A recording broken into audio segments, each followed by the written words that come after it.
Eran las 7:45 de la tarde. Me acuerdo bien porque justo estaba terminando de atarme los cordones cuando sonó el portero. Pensé que era el del kebab, pero no. Era Marcos, el sensei del gimnasio donde Laura entrenaba defensa personal desde hacía meses. Traía puesto su kimono, el cinturón negro bien ajustado, y una cara de funeral. ¿Está Laura?, me preguntó. ¿Y tú quién eres?, respondí, sin moverme del recibidor. Soy su profesor de defensa, bueno, era. Necesito hablar con ella. Me quedé mirándolo. Él miraba el suelo. Era raro. Muy raro. Marcos era un tío de casi 40, con cara de que nunca pierde la calma ni aunque le rompan la nariz. Y ahí estaba, tartamudeando en mi puerta como un becario que llega tarde el primer día. No está, ¿qué pasa?, solté, cruzándome de brazos. Es mejor que hablemos los tres juntos. Y ahí supe que algo olía mal. No sé si fue el tono de voz, o la forma en la que evitaba mirarme a los ojos, pero sentí como me subía una presión en el pecho, como si estuviera a punto de correr una maratón sin haber desayunado. Cerré la puerta sin decir nada y me fui directo al dormitorio, donde Laura estaba secándose el pelo. ¿Tú conoces a Marcos? ¿Qué Marcos? El sensei. Se quedó quieta. Ni se giró. Ni se hizo la sorprendida. Solo dijo. ¿Está abajo? Sí. Me miró. Y ahí me di cuenta de todo. No lo dijo. No lo confesó. Pero me miró con esos ojos de, ya no puedo seguir mintiendo, y entonces lo supe. No me hizo falta ningún móvil, ningún mensaje, ningún papel escondido. Bastó con ese puto silencio. ¿Desde cuándo?, pregunté. No aquí, por favor, respondió. No delante de Carla. Carla, nuestra hija, estaba viendo dibujos en el salón. Ni se imaginaba lo que estaba a punto de pasar. Laura bajó con el pelo aún húmedo, sin maquillaje, sin excusas. Se sentaron en el sofá, él en una punta, ella en la otra, como dos adolescentes pillados robando en el Corte Inglés. Yo me quedé de pie, cruzado de brazos, como un guardia jurado. Fue un error, dijo él, sin mirarme. Uno, respondí. Yo no sabía que seguía contigo, dijo él. ¿Y ella qué te decía? Que estabais separados. Ahí me entró la risa. Pero no una risa de chiste. Una risa de esas que salen cuando te estás tragando algo más grande que tu orgullo. Me reí como un idiota durante 10 segundos que parecieron media hora. Marcos tragó saliva. Laura miraba al suelo. ¿Y qué queréis? ¿Una medalla, un aplauso, un trío? Nada, dijo ella. Solo que lo sepas. Ah, ya. Porque claro, es lo justo, ¿no? Después de joderme a mí, al menos avisar. Marco se levantó como si le hubieran dado cuerda. No voy a molestar más, dijo. No, ya has hecho lo suficiente, le respondí. Y se fue. Cerré la puerta y me giré hacia Laura. Estaba sentada, con la cara más vacía que le había visto en 11 años. No quiero pelear, dijo. Pues qué lástima, porque yo sí. No hubo gritos. No hubo platos volando ni portazos. Me hubiera gustado. Me hubiera sentado mejor un escándalo, un insulto, un ataque de nervios que sirviera para sacarme la rabia de golpe. Pero no. Lo que hubo fue algo más jodido, calma. Ese tipo de calma que se clava en el estómago porque sabes que no es normal, que no debería estar ahí. Ella se quedó sentada en el sofá como si acabara de confesar que se había olvidado de comprar pan, no que se había follado a su profesor de defensa personal durante semanas o meses. Mientras yo me levantaba todos los días a las 6:30 para ir al trabajo, preparaba el desayuno, vestía a nuestra hija y me comía el atasco de la M30 pensando que tenía una familia decente. ¿Desde cuándo? Le pregunté otra vez, esta vez sin ironía. Un par de meses, dijo, sin mirarme. Fue una tontería. Una tontería con nombre, cinturón negro y los huevos para venir a esta casa. No lo sabía, Sergio. No sabía que iba a venir. Pero sabías que existía. Que era real.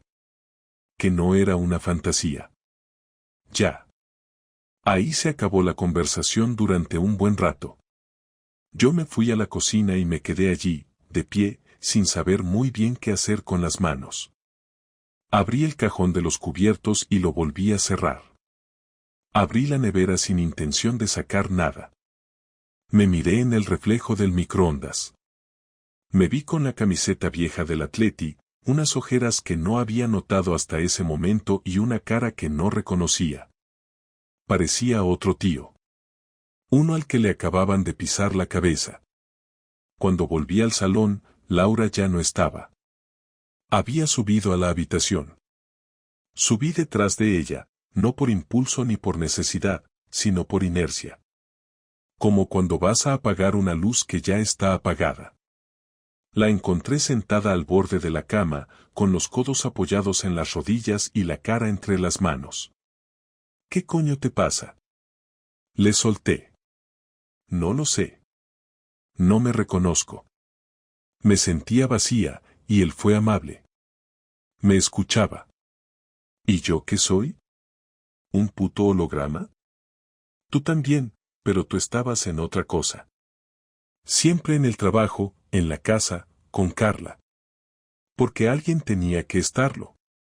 Ya lo sé. Y no estoy justificando nada. Estoy diciendo cómo me sentía. Pues mira qué bien te salió la terapia, Laura. Silencio otra vez. No un silencio de los que sirven para calmar las cosas, sino uno denso, largo, que te empuja a pensar lo que no quieres pensar. Me fui al baño a lavarme la cara. Ni siquiera lloré, no por orgullo, sino porque aún no entendía cómo procesar nada. Era como si todo estuviera ocurriendo a otro, y yo solo estuviera viendo la película. Bajé al salón y me tumbé en el sofá, con las luces apagadas y la tele en mute, sin prestar atención a la pantalla. Pensé en coger el móvil y llamar a alguien, pero ¿a quién le dices algo así sin que te cambie la mirada? Pensé en mi hermano, pero vive en Valencia y tiene su vida. Pensé en mi madre, pero no quería que se hiciera una idea de Laura que luego no pudiera borrar. Pensé en un colega del curro, pero me dio vergüenza. Al final, no llamé a nadie. El domingo pasó como si fuera un día cualquiera, pero no lo fue. Laura apenas me dirigía la palabra, y yo tampoco hacía el mínimo esfuerzo. Carla nos miraba raro, con esa intuición que tienen los niños para notar cuando todo está patas arriba aunque nadie lo diga. Nos fuimos al parque por la tarde, por obligación. Ella con Carla en los columpios, yo sentado en el banco, mirando a las otras familias como si fueran de otro planeta. Gente que reía, que se hacía selfies, que compartía helados. Yo solo pensaba en qué cara tendría ese imbécil cuando se le cruzara la idea de que podía venir a mi casa y presentarse como si nada. Esa noche no dormí. Me quedé en la habitación de Carla, en el colchón que usamos cuando viene mi sobrino. Ni almohada tenía, solo una manta vieja. Cerré los ojos y traté de imaginar que todo era un malentendido, una confusión absurda. Pero no había confusión. Había datos. Había una confesión. Había una mierda tan grande que no se podía tapar con excusas. A las 5 de la mañana, cuando ya ni siquiera podía mantenerme en silencio, me levanté, bajé al salón y abrí el portátil. No para mirar correos. Para empezar a buscar un abogado. No sabía qué iba a hacer, pero sabía que necesitaba información, opciones, control. El lunes trabajé como un robot. Nadie notó nada, o eso creí. Un compañero me preguntó si estaba bien y le dije que no había dormido mucho. Lo dejé ahí. Volví a casa y ella estaba preparando la cena, como si nada. Como si el sábado no hubiera pasado. ¿Y ahora qué? Le pregunté sin rodeos. No lo sé. ¿Vas a seguir viéndolo? No. ¿Por qué? ¿Por qué lo pillé? No, porque ya había terminado. Antes o después de que te bajaras las bragas. Ella no respondió. Cerró los ojos, apretó la mandíbula y se quedó quieta. Estoy harta de que me mires como si fuera una criminal. No, Laura, los criminales por lo menos se esconden. Tú trajiste al amante a la puerta de casa. Se me acercó, y por un segundo pensé que iba a pedirme perdón de verdad. Pero no.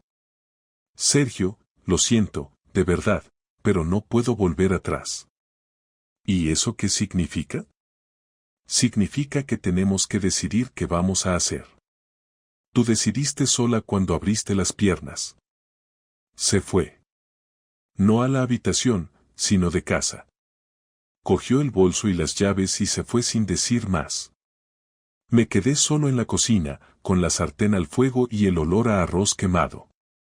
Apagué todo y me senté a esperar. No porque creyera que volvería rápido, sino porque no tenía energía para hacer otra cosa. Estuve así una hora. Cuando volvió, no traía compras, ni olor a alcohol, ni señales de nada. Solo traía la cara lavada y los ojos hinchados. ¿Dormiste con él alguna vez en nuestra cama? Me miró con miedo. No. ¿Y lo hiciste por amor, por sexo o por aburrimiento? No lo sé. Pues más vale que lo averigües, porque yo no pienso quedarme en este punto muerto mucho más tiempo. Nos quedamos ahí, los dos de pie en el pasillo, como si fuéramos vecinos que se han cruzado por accidente. Ni una caricia, ni una súplica, ni una excusa. Solo dos personas que compartían una casa, una hija, y un desastre en marcha. Y eso fue lo peor. Saber que aún no había empezado lo jodido. El martes por la mañana me desperté antes que todos. No porque tuviera cosas importantes que hacer, sino porque tenía la cabeza tan acelerada que sentía como si todo el piso vibrara. Laura todavía dormía en nuestra cama como si nada, y Carla seguía con su respiración tranquila en su habitación. Me quedé mirando el techo durante media hora pensando si tenía sentido seguir bajo el mismo techo sin que pasara nada, si quedarme callado era mejor que actuar. No quería tomar decisiones impulsivas, pero tampoco quería convertirme en un hombre que acepta cualquier cosa solo por miedo a estar solo. A las 7:15 preparé el desayuno de Carla y se lo dejé listo, y no dije una palabra cuando Laura bajó en pijama como cualquier mañana, como si el sábado fuera una anécdota que ya se había archivado. La acompañé hasta la puerta cuando salió para el instituto. No dije adiós ni le di un beso, solo la miré salir y cerrar la puerta. Cuando giró la llave volvió a mirarme desde fuera como si estuviera esperando que yo la detuviera o que dijera algo importante, pero no dije nada. Cerré la puerta y sentí por primera vez que ella empezaba a tener miedo. No miedo de mí como persona, sino miedo del silencio, miedo de lo que podría hacer yo ahora que ya no confiaba en ella. Ese día trabajé desde casa porque pedí permiso diciendo que tenía asuntos legales que resolver. No era mentira, empecé a llamar abogados y leí demasiado sobre separaciones en España, sobre custodia, alquileres y procesos judiciales. No había tomado una decisión, pero necesitaba entender el terreno que pisaba. A las 3:10 ella llegó del instituto. Vino directa al salón, dejó la mochila en el sofá y me dijo que necesitábamos hablar sin esperar a que Carla saliera ese día del colegio. La miré fijo y le dije que yo también quería hablar y que era mejor hacerlo ahora, antes de que ella llegara. Se sentó frente a mí con las manos entrelazadas y respiración nerviosa. No pidió perdón otra vez, no usó palabras bonitas ni rodeos, esta vez su voz sonaba más seca y más sincera, como si supiera que ya no le servía intentar parecer buena ni lógica. Me dijo que sabía que me había hecho daño y que entendía mi rabia, pero que no quería que la conversación se convirtiera en una guerra de reproches. Yo le dije que si quería evitar la guerra debía haber evitado comenzar un lío con otro hombre y traerlo prácticamente a la puerta de casa. Me miró sin defenderse, como si ya hubiera aceptado que no tenía excusas válidas. Le pregunté si había tenido la intención de dejarme por él. Me dijo que no lo sabía, que hubo días en los que sí lo pensó y otros en los que se arrepintió. Le pregunté si lo seguía viendo o si tenía ganas de hacerlo. Me contestó que no, que desde que todo salió a la luz había sentido un rechazo extraño, como si de repente él fuera un recordatorio de su error. Le dije que eso me servía de poco porque no pensaba formar mi vida según el nivel de asco que ella sintiera hacia otro hombre. Me miró y ahí sí vi un detalle nuevo, vi que empezaba a entender que lo que se rompió no podía recomponerse con tiempo ni con cariño porque lo que se rompió no era una taza, era la confianza que justifica cada gesto de la vida diaria. Laura se quedó callada unos segundos y luego me dijo que quizá lo que queríamos evitar era admitir que esto ya no tenía solución. La miré y sentí el impacto de esa frase porque venía de quien 10 años atrás me juró que estaríamos juntos para todo. Le dije que no podía tomar decisiones sobre nuestra hija mientras todo estuviera así y que por el momento lo mejor era mantener las rutinas, pero necesitaba poner ciertas reglas inmediatas. Ella sintió y me dijo que respetaría lo que yo dijera. Le dije que a partir de ese momento no quería verla escribiendo mensajes en casa ni recibiendo llamadas fuera del horario laboral, y que cualquier salida que hiciera por las tardes tendría que informarla primero, no como permiso sino por claridad. Ella se quedó en silencio y dijo que lo entendía. Yo respondí que también iba a empezar a tomar mi propio espacio y que no le debía explicaciones si un día llegaba más tarde o si salía sin avisar porque ya no era justo que yo viviera como un marido responsable mientras ella vivía como una adolescente confundida. Esta vez ella no reaccionó con reproches ni con lágrimas, simplemente bajó la cabeza y dijo que respetaría lo que decidiera. En ese momento aproveché y le dije que quería hablar con Marcos cara a cara. Ella se puso tensa y me pidió que no lo hiciera, que no valía la pena. Le respondí que yo sería quien valorara eso. No quería pegarle ni amenazarle, ni meterme en líos legales. Lo que quería era mirarle a los ojos y preguntarle si alguna vez pensó en la vergüenza de venir a mi casa y pisar el suelo donde vive una niña que no tiene culpa de nada. Ella me dijo que él no sabía que Carla existía hasta hace poco. Le contesté que eso me daba aún más motivos para ir a verle porque un hombre que se mete en la vida de una mujer casada sin saber si hay hijos, padres o familia detrás no merece mi respeto. Le dije que no iba a ser un matón ni un loco, solo iba a hacer lo que ella no fue capaz de hacer, poner límites. Cuando terminó esa conversación me sentí cansado pero por primera vez desde el sábado vi que ella empezaba a comprender que lo nuestro ya no estaba en pausa, estaba en caída. A las 5 fui a buscar a Carla al cole y ella me preguntó si todo estaba bien en casa porque llevaba 2 días escuchando demasiado silencio entre mamá y papá. No supe qué decirle y solo le dije que los adultos a veces necesitan pensar mucho antes de hablar. No sé si lo entendió, pero lo aceptó. Llegamos a casa y Laura tenía la cena preparada como si fuera cualquier tarde, pero nadie podía fingir normalidad porque el ambiente tenía otro olor, otro sonido, otra tensión. Terminamos de comer y cada uno ocupó su espacio como si fuéramos compañeros de piso discretos que se esfuerzan por no incomodar al otro. Esa noche volvimos a dormir separados. Yo en la habitación de Carla, ella en la matrimonial. Antes de cerrar la puerta me dijo que sabía que no tenía derecho a pedirme nada, pero le preocupaba que le hablara mal de ella a nuestra hija. Le respondí que no pensaba hacerlo porque por muy enfadado que estuviera, ella seguía siendo la madre de Carla y yo no le iba a robar eso. Laura se quedó quieta en el pasillo y por un momento vi algo parecido a gratitud, como si le devolviera un mínimo de dignidad. Yo cerré la puerta sin prolongar el momento porque no necesitaba ternura, necesitaba claridad. Pasé la noche sin dormir, pero esta vez no fue por rabia sino por decisión. Empecé a pensar en el siguiente paso, en cómo enfrentarme a Marcos sin perder el control, en si era mejor hacer una cita o ir al gimnasio donde él trabajaba. El miércoles por la mañana ella se acercó y me dijo que no iba a volver al gimnasio. Me lo dijo como quien anuncia un cambio serio, pero lo sentí como un gesto tardío. Le contesté que esa decisión no borraba lo ocurrido y que no quería gestos simbólicos, quería hechos. Le dije que yo mismo llamaría a Marcos para hablar con él. Ella sintió y me dio su número sin discutir. Fue curiosamente fácil. Lo apunté, lo guardé y sentí que algo se activaba dentro de mí, no rabia, algo más parecido a determinación.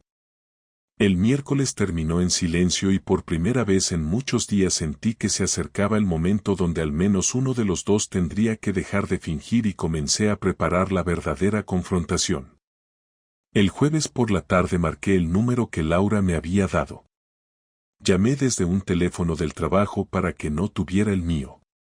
Quería mantener las cosas frías, controladas, sin que él pensara que tenía alguna ventaja por haber estado en mi casa o por haberse acostado con mi mujer. Cuando respondió, su voz sonó tranquila, como si esperara una llamada cualquiera. Le dije quién era sin rodeos. No lo negué ni disfracé.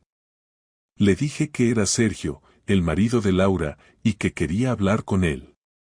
Hubo un silencio corto, un segundo largo, y luego dijo que entendía, que sabía que algún día esto pasaría.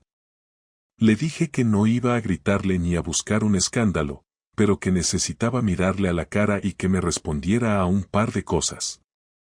Él aceptó sin dudarlo. Me ofreció quedar en una cafetería cerca del gimnasio.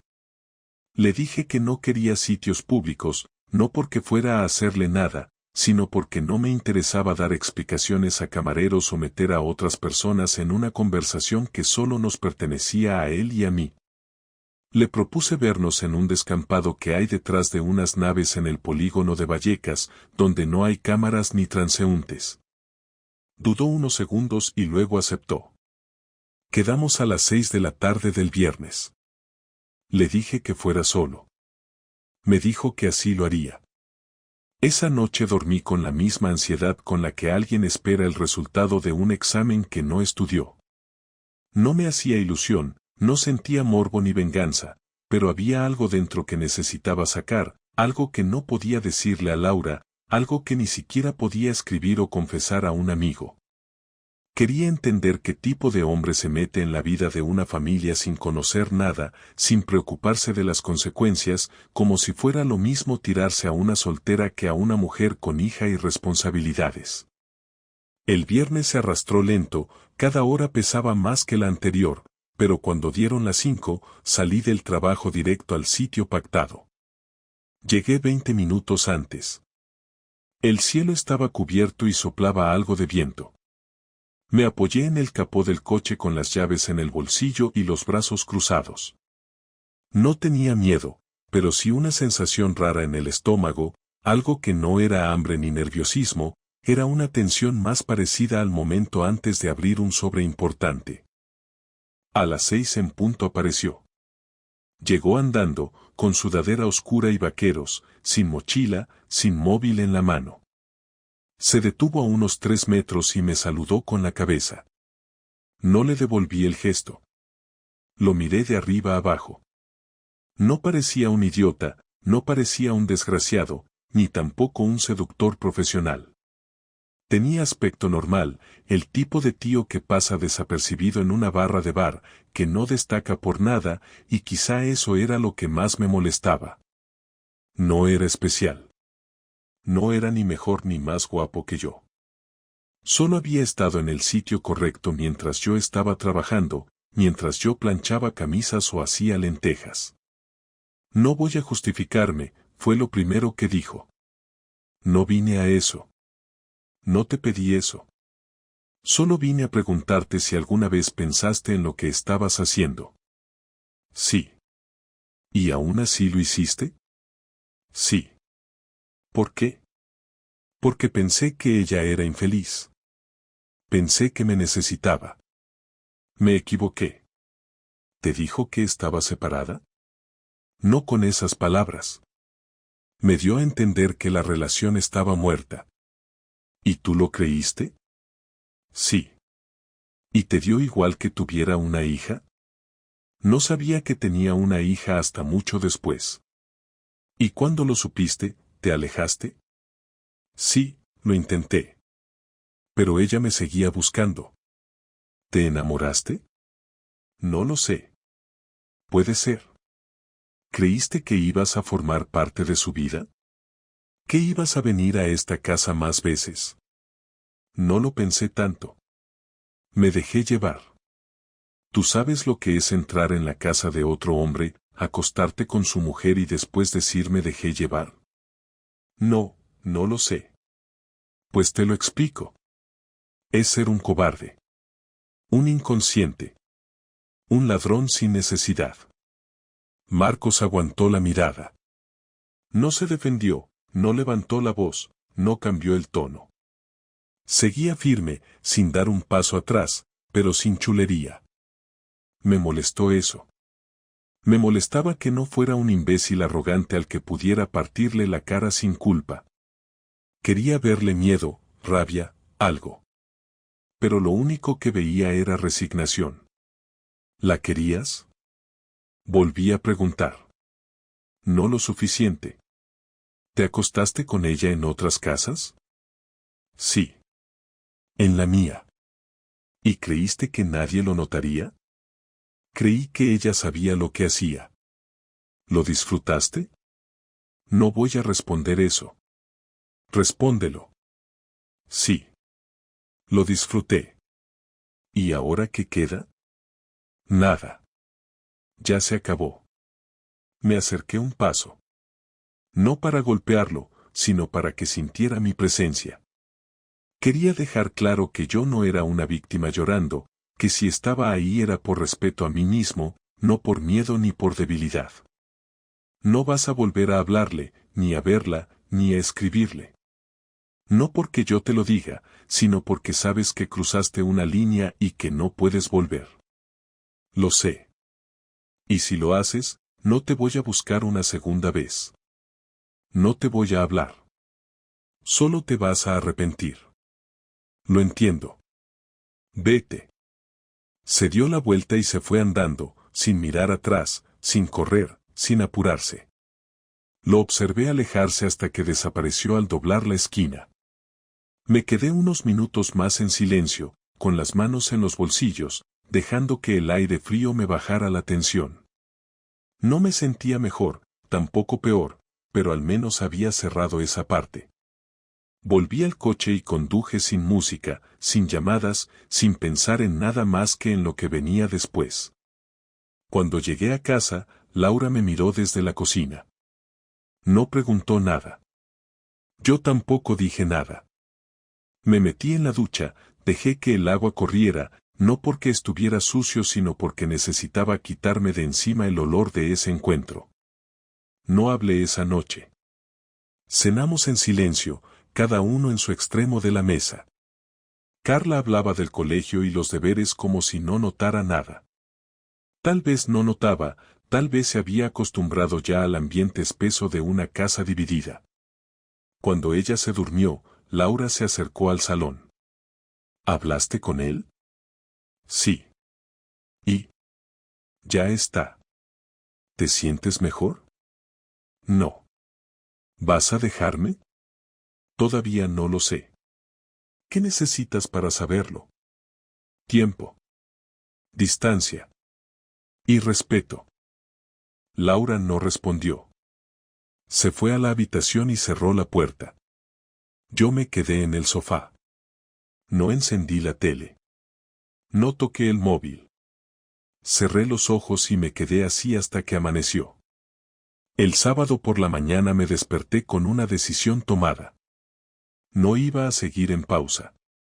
No iba a quedarme esperando que las cosas se acomodaran solas como si este matrimonio pudiera recomponerse con silencios y con cenas compartidas por rutina. Me levanté antes que todos y abrí el ordenador para empezar a buscar un piso de alquiler. No me importaba si era pequeño, si tenía menos comodidades o si quedaba más lejos del colegio de Carla. Lo único que necesitaba era tener una opción real, un espacio mío, un lugar al que pudiera irme si en algún momento decidía que esto ya no se sostenía más.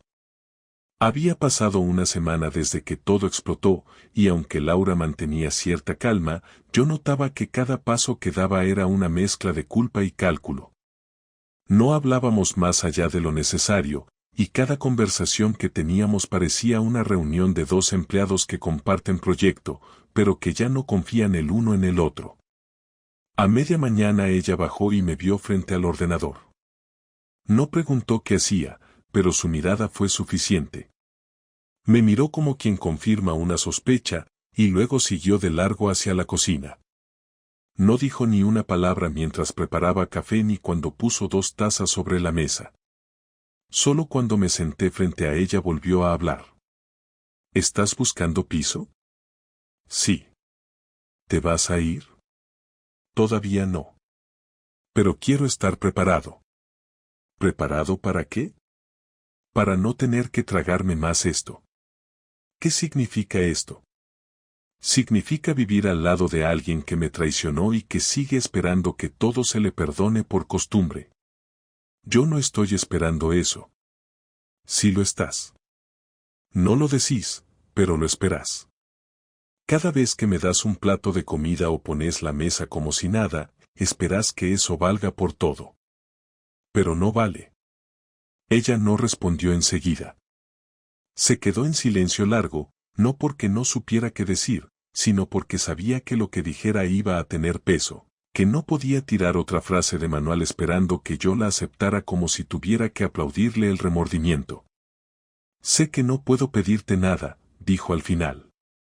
Pero no quiero que esto termine sin haber intentado algo más. ¿Qué vas a intentar?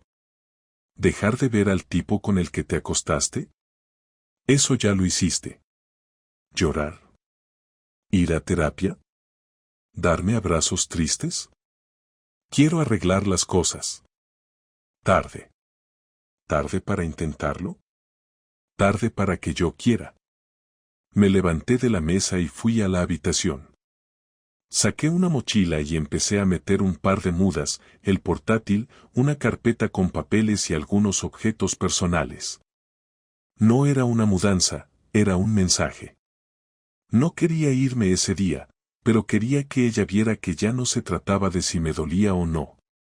Se trataba de que ya no había ganas, no había amor, no había respeto.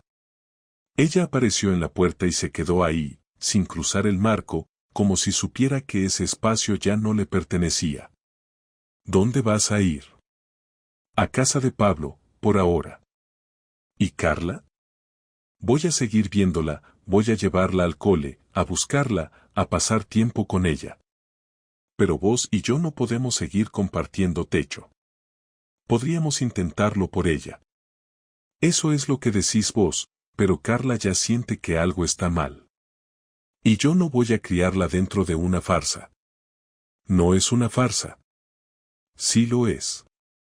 Yo no puedo dormir al lado de alguien que me mintió en la cara durante meses. No puedo comer en silencio sabiendo que te lavaste el cuerpo en la ducha de siempre después de haberte acostado con otro. Ella no lloró. Ni siquiera intentó detenerme. Solo se quedó parada en la puerta como si esperara que cambiara de opinión en el último segundo. No lo hice. Cerré la mochila y bajé al coche. Le mandé un mensaje a Pablo para avisarle que iba para allá. Me respondió al instante, sin preguntas, solo con la dirección y una cat en ese espacio. En el trayecto hasta su casa pensé en todo lo que había evitado durante esos días. Hablar con mi madre, hablar con mi hermano, escribirle a algún amigo. Pensé que era mejor no llenar el aire de explicaciones, que la gente te mira diferente cuando sabe que te engañaron, aunque no digan nada. Te miran con pena, como si fueras una planta caída, como si ya no fueras el mismo. Cuando llegué, Pablo me recibió con una cerveza fría y sin preguntas. Nos sentamos en su balcón y hablamos de cualquier cosa menos de Laura durante la primera hora. Después, cuando vio que ya estaba más tranquilo, me preguntó qué pensaba hacer. Le dije que no tenía un plan cerrado, que quería hablar con un abogado, ver opciones, proteger a Carla. Él me dijo que tenía un primo que era bueno con temas de familia, que podía darme su contacto. Se lo agradecí. Esa noche dormí en un colchón en el suelo del cuarto de invitados. No era cómodo, pero dormí. Por primera vez en días, dormí de verdad. Al día siguiente, sábado, pasé a buscar a Carla por la mañana y pasamos todo el día juntos. Fuimos al parque, a almorzar fuera, le compré unas cosas para la escuela y la llevé a una librería. Le dije que iba a quedarme unos días en lo de un amigo y que ella iba a seguir en casa con su madre, pero que eso no tenía que cambiar nada entre nosotros. Me preguntó si estaba peleado con mamá. Le dije que sí, pero que esas cosas pasaban y que no era culpa de ella. Me abrazó y me dijo que me extrañaba. Le prometí que nos veríamos siempre, que yo no iba a desaparecer. El domingo por la noche llevé a Carla a casa y Laura me abrió la puerta sin decir nada. Le acarició el pelo a la nena, le preguntó si había cenado. Carla subió a su cuarto y nos quedamos los dos parados en el pasillo. Ella me miró con la cara hinchada, sin maquillaje. Me preguntó si ya era definitivo. Le dije que no sabía, pero que no podía volver así como si nada. ¿Vamos a divorciarnos?, me dijo. No lo sé. ¿Estás viendo a alguien? No, ¿vos? No. Nos quedamos así unos segundos. ¿Y ahora qué sigue? Eso lo voy a decidir yo, le dije, por primera vez. Y me fui. Pasaron 5 días desde que salí de casa. No hubo llamadas de Laura, tampoco mensajes largos ni intentos de chantaje emocional. Solo un par de frases sueltas sobre cosas de Carla, horarios de colegio y alguna duda sobre una factura que había que pagar. Eso me sirvió para confirmar que ella también había cruzado el umbral, que ya no estaba en modo reconciliación, sino en ese punto donde cada uno empieza a construir su propia narrativa para entender cómo se llegó al final. Mientras tanto, yo avancé con lo mío. Hablé con el abogado que me recomendó Pablo, un tipo seco, directo, que no perdió tiempo en adornos. Me explicó los pasos para una separación legal con custodia compartida y me detalló los posibles escenarios si no llegábamos a acuerdos de manera civilizada. Me dijo que era mejor no perder tiempo, que las emociones pasan pero los trámites tardan. Le di todos los datos, le firmé los papeles iniciales y le pedí que redactara la primera propuesta para enviarla a Laura en cuanto tuviera lista mi parte. Sentí algo parecido a alivio, no por el hecho de divorciarme sino porque por fin estaba haciendo algo concreto, algo mío, algo que ya no dependía de lo que ella dijera o hiciera. Esa misma semana me pasé 2 noches recorriendo pisos con una inmobiliaria. Nada lujoso, nada lejos, solo buscaba algo limpio, funcional y con una habitación donde Carla pudiera dormir cuando se quedara conmigo. Encontré uno en Entrevías, a 15 minutos del colegio y cerca de una parada de metro. Era un 4º piso sin ascensor, pero tenía buena luz y estaba en un edificio tranquilo. El precio entraba en mi presupuesto si recortaba algunos gastos, y lo reservé con una señal al día siguiente. Le mandé un mensaje a Laura esa noche para decirle que ya tenía un lugar y que en cuanto tuviera la custodia compartida organizada, empezaría con la rutina nueva. Me respondió con un ok, gracias por avisar, seco, neutral. No pidió explicaciones ni mostró incomodidad. Me costó entender si le dolía o si simplemente ya había aceptado que esto estaba roto. El viernes fui a casa a buscar unas cosas que aún quedaban. Ella no estaba. Me dejó la llave debajo del felpudo, como si ya no confiara en que podíamos compartir el mismo espacio por unos minutos sin que la tensión estallara. Saqué mis libros, algo de ropa que había quedado colgada en el armario, algunos documentos y un par de objetos personales. Cuando terminé, subí al cuarto de Carla y dejé en su mesita una nota corta, escrita a mano, donde le recordaba que ese sábado la pasaría a buscar y que ya tenía lista su cama en el nuevo piso. Nada dramático, nada emotivo, solo un mensaje claro para que ella supiera que su padre estaba ahí, disponible, activo, y que su vida no se estaba desmoronando sino reacomodando. Cerré la puerta con llave, la dejé en el buzón como acordamos y me fui. Esa noche, ya en lo de Pablo, recibí un mensaje inesperado. Era de Laura. Me decía que quería hablar, no por pelear, no por buscar acuerdos, sino porque necesitaba decirme algo que no había dicho antes. Dudé en responder. No por miedo a lo que fuera a decirme, sino porque sentía que todo lo importante ya estaba sobre la mesa y que cualquier intento por recuperar diálogo podía parecer una forma de revivir lo que ya estaba muerto. Le pregunté si era urgente. Me respondió que sí. Acordamos vernos el domingo por la tarde, en una cafetería del centro, lejos de casa, lejos del colegio, lejos de todo. Llegué puntual. Ella ya estaba sentada, con una taza de café delante, sin maquillaje y con una carpeta en la mano. Me senté enfrente sin darle un beso ni un saludo afectuoso. Solo asenté con la cabeza y esperé. No te cité para convencerte de nada, empezó. Solo quiero cerrar esto sin deudas emocionales. Adelante, le dije. Cuando todo pasó, cuando te lo conté, yo ya sabía que esto no tenía vuelta atrás. No porque no te quiera, sino porque me di cuenta de que te fallé de una forma que no se arregla con promesas. Y aún así, traté de actuar como si el tiempo pudiera corregirlo. Ahora veo que no. ¿Y qué querés con esta conversación? Nada. Solo decirte algo que no dije. No fue solo sexo. No fue solo un error. Fue una huida. Estaba harta, aburrida, frustrada. No por vos, sino por mí. Por cómo vivía. Por cómo me sentía. Y en lugar de enfrentarme a eso, me metí en algo que me hizo sentir otra persona, aunque fuera una mentira. Lo sé. No, no lo sabes. Porque nunca te lo dije así. Y necesitaba hacerlo. Porque mereces escuchar la verdad sin adornos.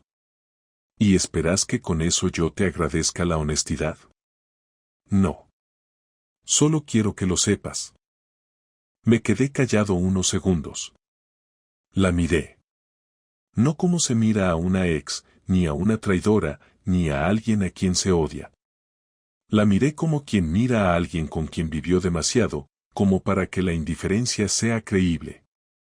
Le dije que ya no me hacía falta entender más. Que había escuchado lo necesario y que ahora cada uno tenía que hacer su vida. Ella me ofreció la carpeta. Dijo que ahí estaba su parte firmada del acuerdo que le mandó el abogado.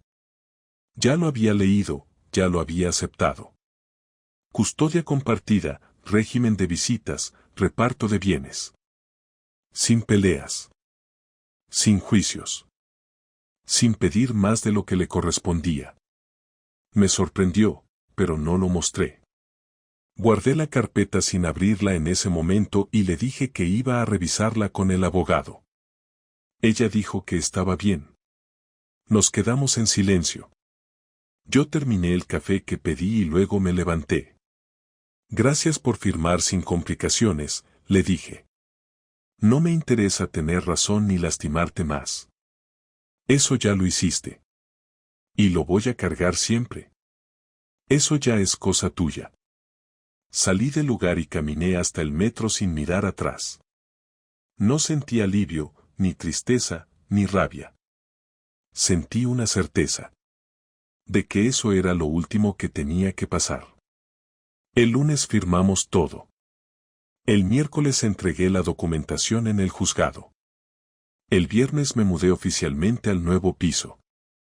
Carla llegó ese sábado con su mochila, su cuaderno y su peluche viejo.